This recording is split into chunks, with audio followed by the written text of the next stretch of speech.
can't dance. But you already knew that. Everyone knows that by looking at me. Okay, I'm not cheating, it's just I'm doing all new shit because I value this place as like a very, very special practice, spot. So thank you for all of you. Just go ahead. It's great to be here at Thai Palms. Give it up for yourselves. Woo! That's right, on palm and knees. Just like a lot of you are going to be around 12:30 tonight. You got two options. It's either doggy style or puking. I don't make the rules. Choose wisely. So I'm going to do some one-liners. If this whole comedy thing doesn't work out, I want to be a cop back in my hometown, just so I can pull over ex-girlfriends every day. Just walk up to them, pull up my glasses, get up by their window and be like, looks like I wasn't the one going too fast this time. Oh. License and registration, whore. You can get away with that. My drink really messed up.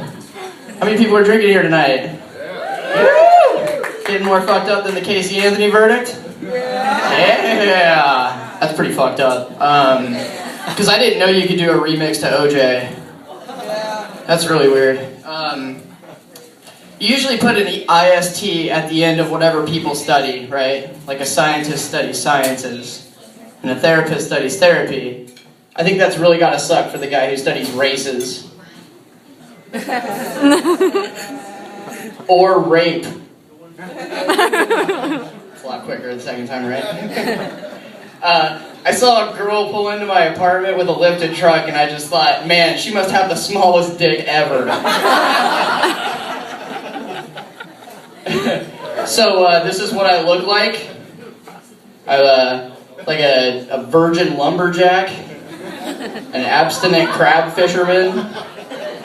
Is this guy here to do stand-up comedy or rape someone after the show? And that's not fair. That's rude, first off. So if you laughed, you're a dick. You're an asshole. No, but if you laughed at my misfortune, that's probably because you're female. Because I have done a test. It is either black or white. Men love beards and women fucking hate them. Mm-hmm. Oh, I know, it sucks. Because on one side, everyone's looking at you, they're like, oh, dude, this guy's like Leonidas or Chuck Norris, Brian Wilson. Like, have you seen that beard? Fear the beard? Hell yeah. Yeah. The other one, for women, it's like, oh, is this Alan from The Hangover? Who let the dogs out, right? Oh, wait, hold on. I told you it's all new, so bear with me.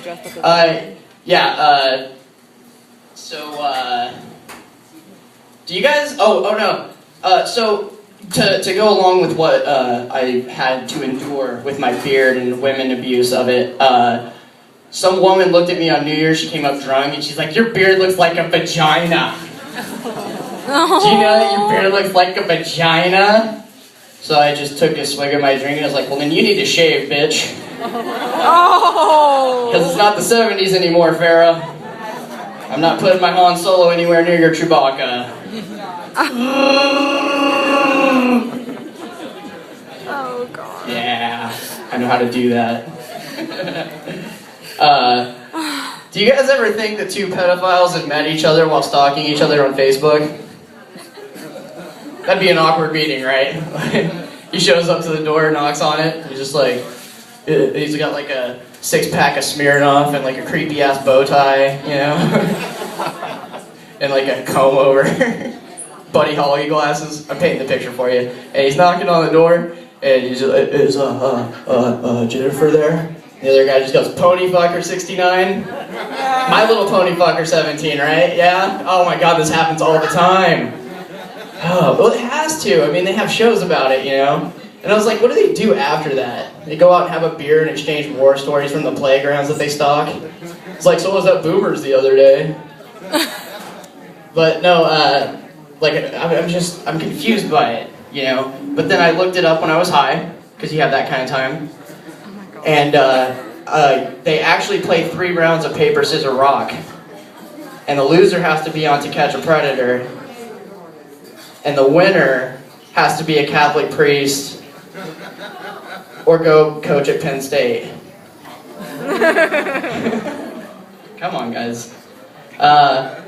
Retirements in sports are a lot like relationships. I noticed that today. Like, if you noticed Colts and Peyton Manning, everybody was crying. Like, they knew it was just better for them to part ways, you know? Whereas, like, Brett Favre and Green Bay went over like Chris Brown and Rihanna. I would say Whitney Houston and Bobby Brown, but Brett Favre isn't dead yet.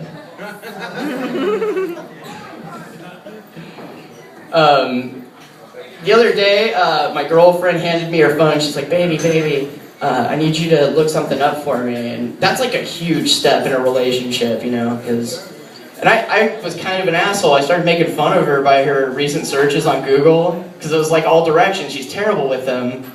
And I was like, that's kind of bold, because what if she looked at my Google searches on my phone? Yeah, I'd have a lot worse things to vouch for, right? I'd be like, honey, what's an Asian milker? What's bukkake? Honey, I think it's time we bought you a necklace. Because that's what guys do. They buy shit to cover up their fuck-ups, right? Like, if you see your best friend and his girlfriend walk into a bar and she's got $200 that she never had around her neck, you're like, yeah, he totally called her a cunt last night. He is in the doghouse. They shouldn't say diamonds make you unforgettable. They should say diamonds make her forgetful.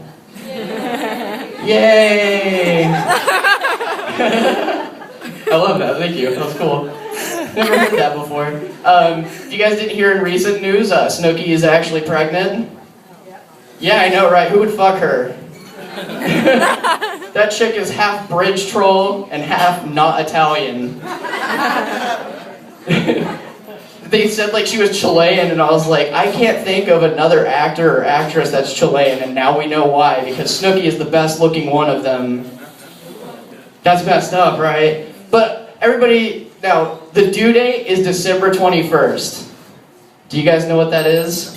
That's the day the Mayans predicted the world to end. That's like a Hail Mary for the Antichrist. Like, really? I mean, everybody's kind of like making fun of her, but I'm actually excited to see a real-life version of Schmeagol from Lord of the Rings. Come on, that's like got to be the most terrifying gynecologist appointment ever. He's just sitting there like down in the middle, and he's just like, my precious. By the way, whoever fucked her, thanks for spitting on Charles Darwin's face. That was really mad. Like, it's survival of the fittest, guys, you know? Speaking of unfit parenting, I was walking through a park the other day, and I saw a kid with soda in his bottle. That's messed up. That was a date with the belt whenever I was a child, right? Like, my parents would kill me. And so I said that, and so the unfit mother that's raising this little brood of failure decides to look at me and say, don't tell me how to raise my kids. And I said, fuck you, 16 and pregnant. No, I'm just kidding. I wish I did, though, after that response. That would have been amazing. No, what I did do was I lectured her. I said, excuse me, bitch. If it were up to me, your children would be taken away from you by force. And then you would have your tubes tied, and your husband would get a much-needed vasectomy. That way, we can start building the image of our race in one that doesn't value Mountain Dew as nutritionally valuable as milk. Come on, because there's soda in the bottle. And that would be really weird, because then women would have some sticky tits. That would make a pearl necklace a walk in the park, right? But that's not something you should see. You should never see a kid that's obese at the age of 7, right? That's not something you should see in real life. That's something that only housewives should see, like on a Tuesday afternoon on Maury, on a slow day, you know? But that's like a realistic thing now. If your kid takes 2 trips to haul ass by the age of 7, you need to be sterilized, and we're going to put your kid on The Biggest Loser. That way everybody wins. It's not fair. How much time do I have? Oh, I'm getting the light right now? Okay, cool.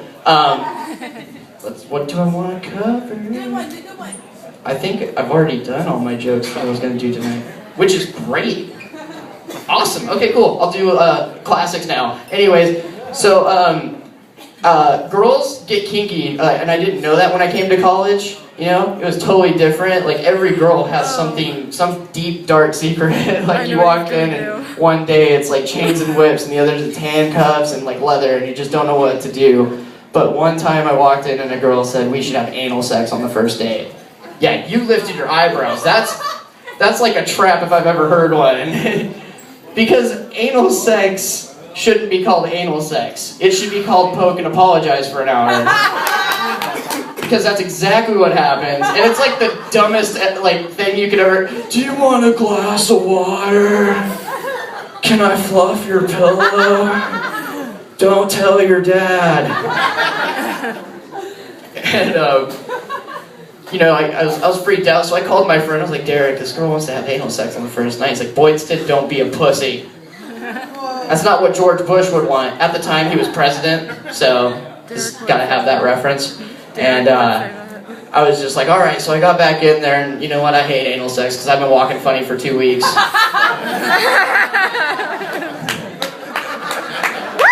Oh yeah, it's really funny when he's getting fucked in the ass, but I won't laugh at the pedophile shit. It was a harmless pedophile joke, but I'm not laughing just because of the cover. But I got even with that bitch, and I'll tell you how, gentlemen. And this is only if you never want to see this girl again, or like you're in the mood to stir some shit up with your wife. I know. And I learned it from Disney. It's called The Lion King. You guys ever seen The Lion King? I'm about to make you cry like the first time you saw Mufasa, and ruin the movie for you. So you're having sex, you're really throwing some dick into this broad, right? I mean, like, you're really going to town on her. Come on, you gotta do this. You gotta, like, sell out for this. Right whenever you're about to go, you pull out, you go on her stomach, you rub your thumb in it, put it on her forehead, and go, Simba! And that is The Lion King. Thank you guys very much. I'm Andrew Boydston.